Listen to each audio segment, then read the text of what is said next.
Далеко, далеко и не так уж давно жил премудрый и опытный старец,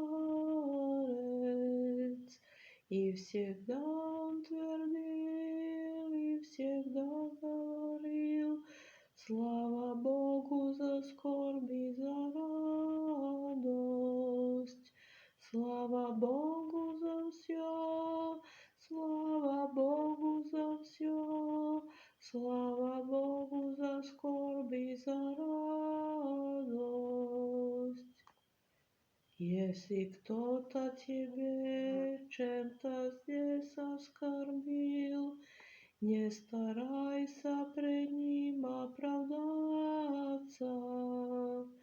и при этом, при всем ты смиряйся и знай, что Господь помогает спасаться.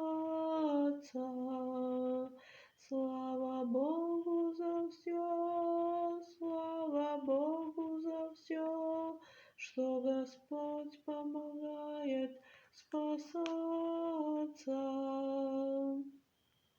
Если ты заболел, занемог тяжело и не можешь с постели подняться, значит, так суждено, по грехам так дано, и не надо роптать и бояться.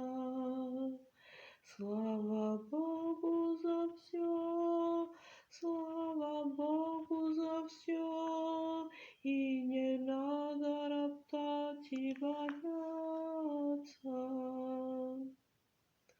Наши годы пройдут, все друзья отойдут, незаметно подкрадется старость. Но всегда ты говори и в душе говори: слава Богу за скорбь и за радость. Слава Богу за все, слава Богу за все, слава Богу за скорбь и за радость. Слава